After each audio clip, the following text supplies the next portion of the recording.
Você é a casa de Deus. Eu sou a casa de Deus. Deus vive aqui dentro.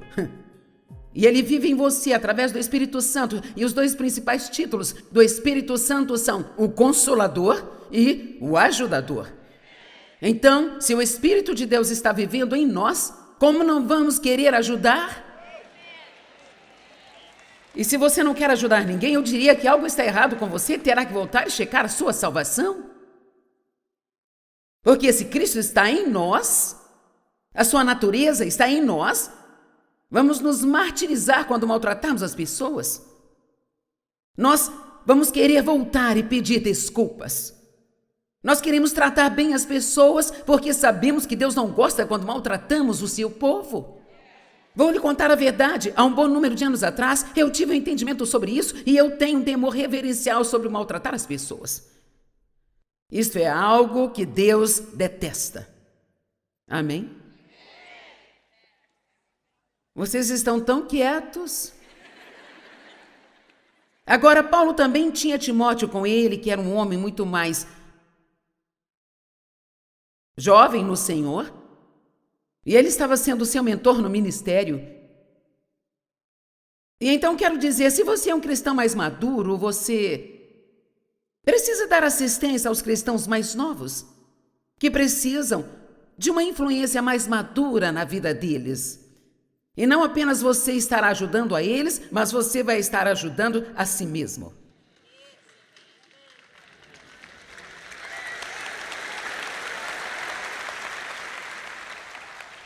E ser mentor não significa ter alguém que vai te perguntar sobre todos os movimentos que deve fazer e agora você tem alguém em quem mandar o tempo todo. Significa que você o ensina não somente pela palavra, mas pelo exemplo de como devem viver.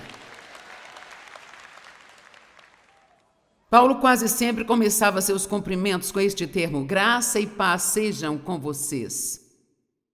E olha, eu poderia fazer uma série de 4 partes sobre isso. Porque você não pode ter paz se você não entender a graça. E a graça é o favor imerecido de Deus, mas também é o poder do Espírito Santo em nossas vidas, para se realizar através de nós, que nunca poderíamos fazer por conta própria com qualquer quantidade de esforço. Noutras palavras, é basicamente, sem mim vocês não podem fazer nada. Portanto, se aprendermos a falar com Deus sobre tudo e pedir que Ele esteja envolvido em tudo e para nos fortalecer em tudo, como eu disse mais cedo, ore o tempo todo durante o dia. Deus, me ajude a colocar minhas lentes de contato. Eu pensei numa manhã, isso é bobagem, não preciso orar para as minhas lentes de contato. E eu não orei. Eu não consegui colocar as lentes nos meus olhos. Eu pensei, tudo bem, Deus, eu vou continuar orando. Deus, me ajude a colocar essas lentes. Me ajude a arrumar o meu cabelo. Peça a Deus para te ajudar em tudo.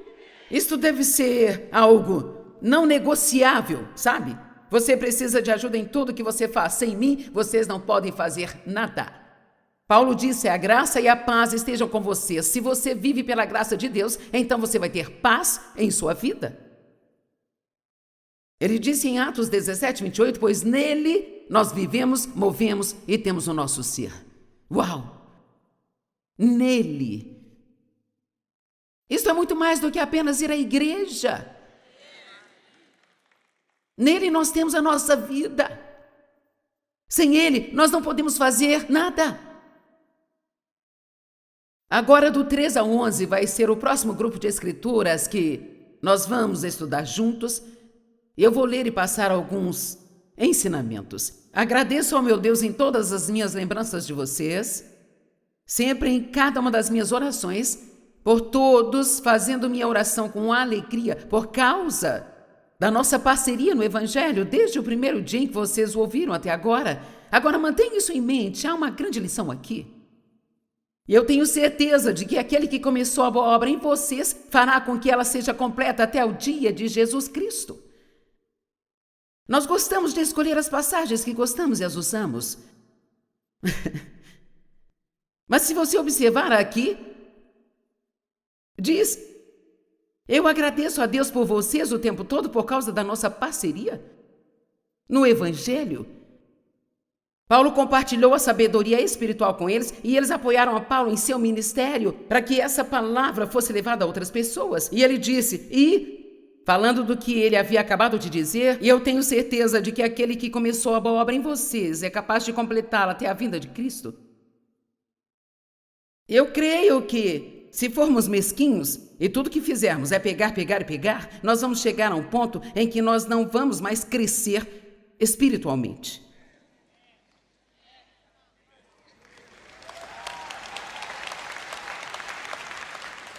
E ele diz, é justo que eu me sinta desta maneira sobre vocês, porque eu os tenho no meu coração. Porque todos vocês são co-participantes comigo da graça e também da minha prisão, e na minha defesa e confirmação do Evangelho. Porque Deus é minha testemunha, como eu anseio por todos vocês. Se você ouvir algumas das palavras de Paulo, ele amava aquelas pessoas.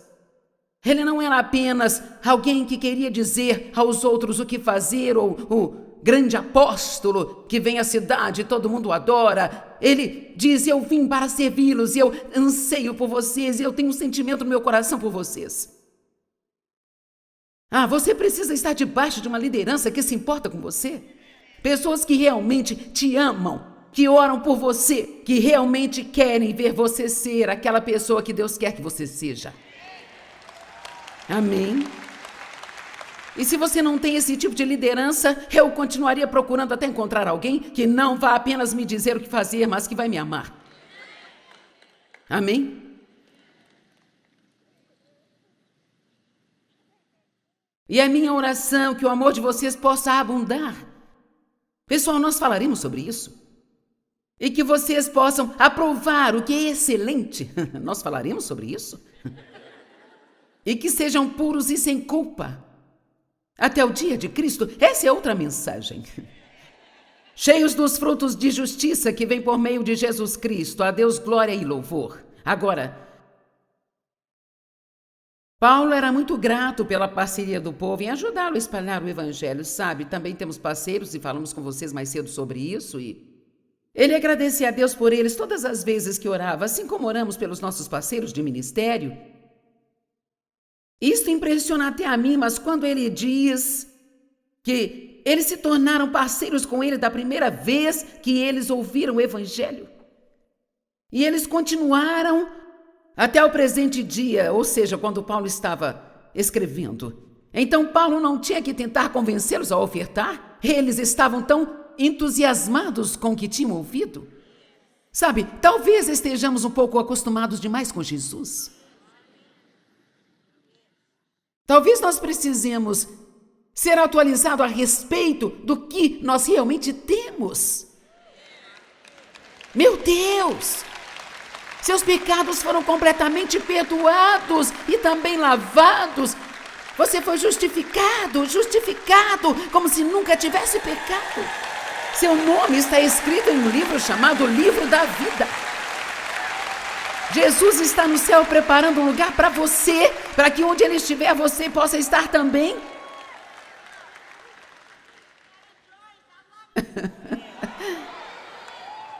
Nós não precisamos ficar empolgados a respeito do que Deus pode fazer por nós, mas ficarmos empolgados apenas sobre Ele. Meu Deus, você não vai para o inferno.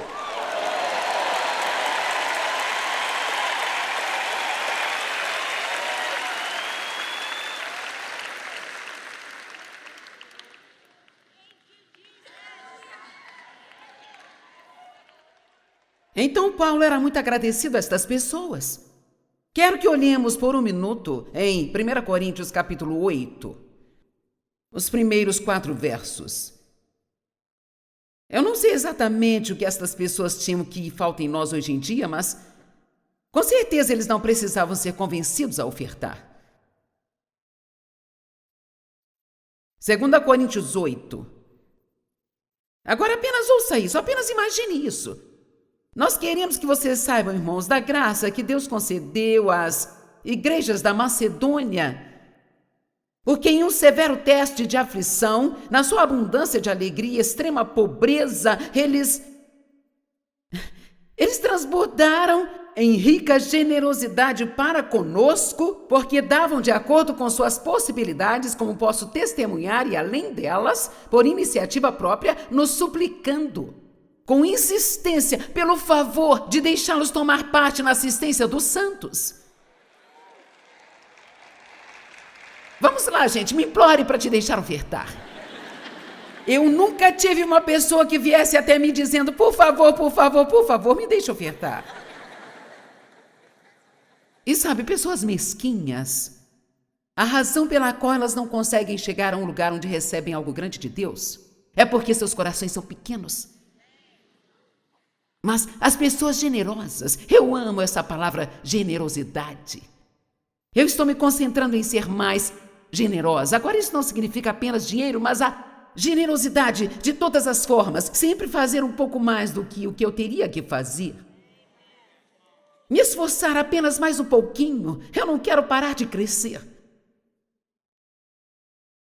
Veja, a parceria não é um relacionamento unilateral, existem duas ou mais partes que têm responsabilidade.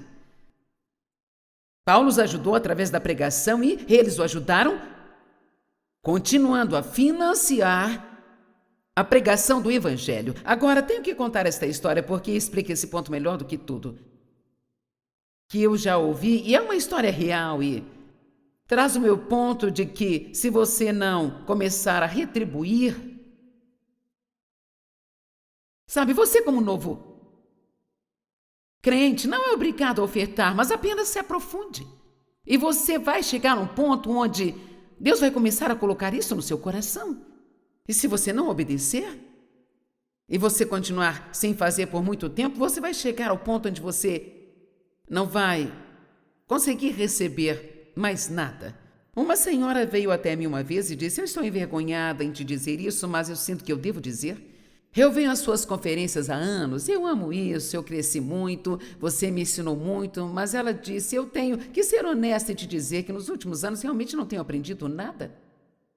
E ela disse, eu na verdade achei que talvez você tivesse algum pecado na sua vida e estava perdendo a unção, então eu comecei a orar por você.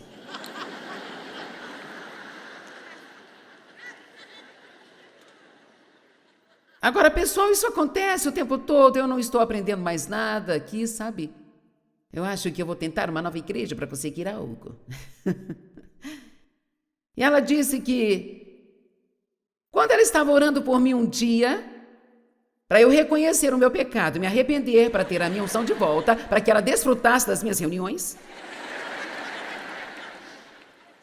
E Deus falou com ela, não há nada de errado com a Joyce, a razão pela qual você não está recebendo nada é porque você está tão cheia que não há mais lugar para mais nada. E até que você comece a colocar algo para fora, você não vai receber mais nada. Vamos lá. Vamos lá, pessoal.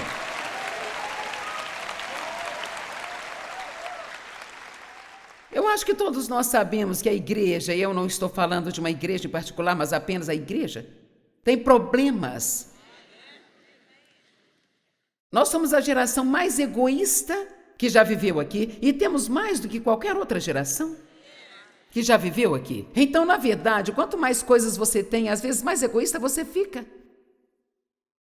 Nós temos tantas coisas que podemos usar para ser uma bênção para outras pessoas, sabe? Mas não, nós queremos ficar com elas, caso precisemos delas. Então, quando você precisa, você vai ter que comprar outra, porque sumiu. Vamos lá.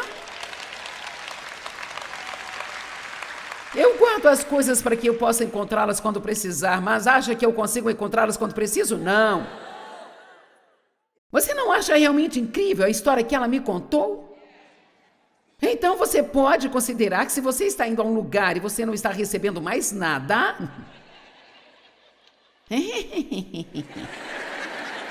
Sim, vamos, eu amo risos culpados, sabe? Você não está recebendo mais nada, talvez você precise começar a falar com Deus. Bem, talvez você queira fazer uma mudança aqui, você não quer que eu vá receber, você quer que eu dê? Ei, quando foi a última vez em que você escreveu um bilhete para o seu pastor dizendo o quanto você aprecia todo o trabalho duro que ele faz? Quando foi a última vez que você deu a ele um vale para levar a família para almoçar? Ou quando foi a última vez que você deu a uma mãe solteira da sua igreja um vale e disse a ela: vá almoçar com seus filhos? Não me diga que você quer que Deus te mostre qual é o seu ministério.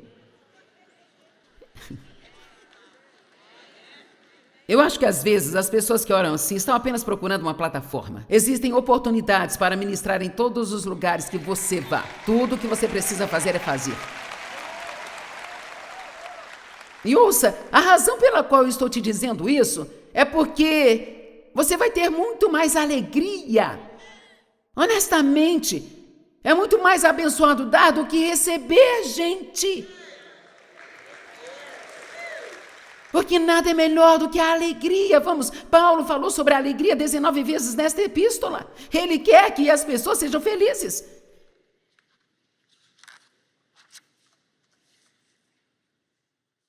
Nos versos 7 e 8, Paulo mencionou sua afeição pelas pessoas e como ele as guardava tão perto do seu coração, sabe?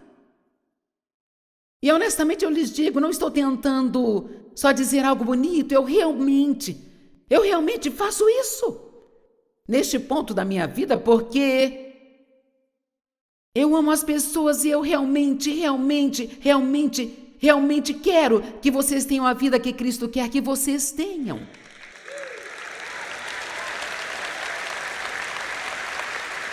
Porque um pecador miserável é uma coisa, mas um santo miserável é uma confusão total. Amém? Eu quero que nós vivamos somente para glorificar a Deus.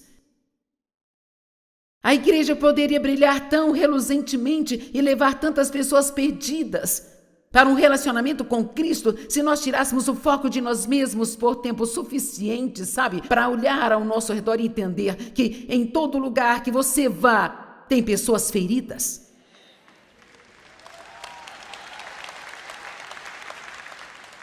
Eu estou falando de algo que você pode fazer quando sair daqui.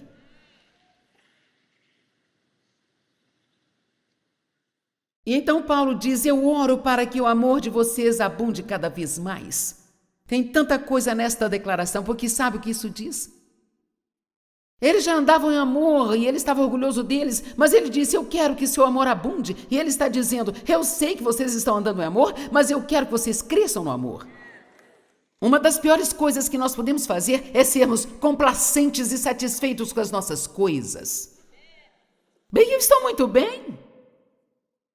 Não é isso. Eu quero fazer melhor. Porque eu quero glorificar mais a Deus. Eu quero ser abundante em amor. Eu realmente quero aprender como amar as pessoas, como Jesus amou as pessoas. Algum de nós pode dizer que nós realmente sabemos como dar o amor que é incondicional? Muito do nosso amor ainda é baseado em como as pessoas nos tratam. A palavra abundar significa existir em grandes quantidades, embalar, explodir, ser cercado, ser cheio, fazer mais do que você tem que fazer. Ele queria que eles tivessem mais conhecimento e mais discernimento. Olha, eu posso pregar por horas sobre discernimento. Precisamos disso. Paulo não orou para que as pessoas tivessem tudo o que queriam, não orou para que os seus problemas desaparecessem. Ele orou pelo que elas precisavam. E sabe, muitas vezes eu acho que nem sabemos do que realmente precisamos. Ficamos indo atrás do que nós queremos, em vez de sermos inteligentes o bastante para pedir a Deus o que realmente precisamos. Se nada mais, diga a Deus: eu não sou inteligente para saber o que realmente preciso. Então Deus me dê somente o que eu preciso. E se o que eu preciso não é o que você quer, por favor, não me dê isso. E ele orou para que eles aprendessem a apreciar e aprovar o que era excelente. Como as pessoas excelentes se comportam? Elas sempre fazem o que dizem que vão fazer. Elas chegam na hora certa nos seus compromissos e no seu trabalho. Elas não deixam bagunça para os outros arrumarem. Não estacionam em vagas de estacionamento para deficientes se não forem deficientes, especialmente na igreja. Elas repõem o papel higiênico quando usam o resto que está no rolo.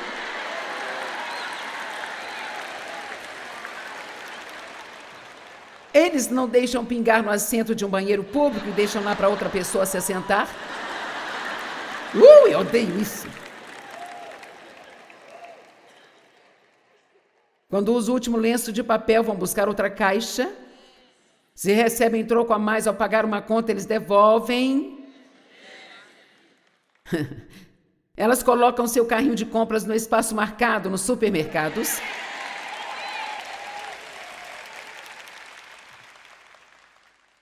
Ok, vou fazer uma declaração. Talvez você não tenha vindo para mais nada além disso. O que nós fazemos quando ninguém está olhando é quem nós realmente somos.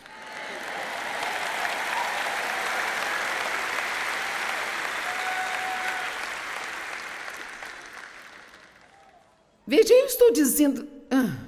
eu tenho muito para dizer e não tenho tempo. Nós precisamos ter mais do temor reverencial de volta. Não um medo de que Deus nos machuque, mas um temor reverencial que diz que não importa o que eu faça ou onde eu esteja, Deus está vendo.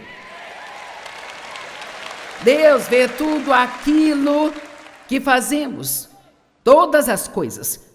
E então, não seja excelente só para fazer alguém perceber o quão excelente você é. Seja excelente porque você serve a um Deus excelente. Amém? E sabe, eu disse a Deus que eu quero crescer mais nisso. Eu não posso pregar algo e não orar e viver isso.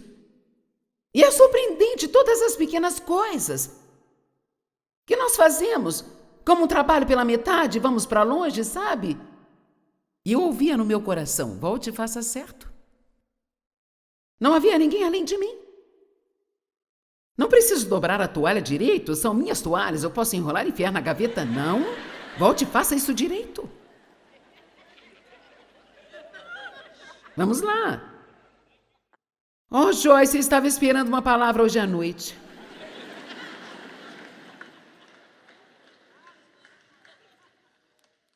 E então, em Filipenses 1, do 12 ao 20, Paulo fala sobre a importância de avançar no Evangelho.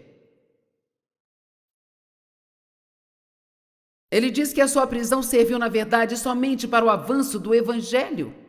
Esse homem era tão positivo. Sabe, ele teria realmente irritado uma pessoa negativa. Veja, ele estava preso, sendo espancado várias vezes. Com fome, teve que se esconder, abandonado por todos em seu primeiro julgamento. Mas sabe o que ele disse quando todos o abandonaram em seu primeiro julgamento? Deus, eu oro para que você os perdoe. Eu sei que você vai cuidar disso.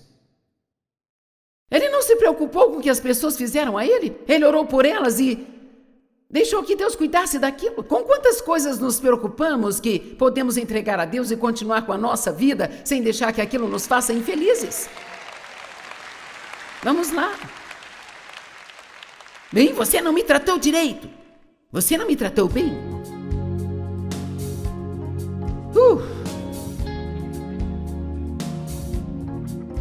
Paulo se regozijou quando estava na cadeia e ele se regozijou quando estava escondido.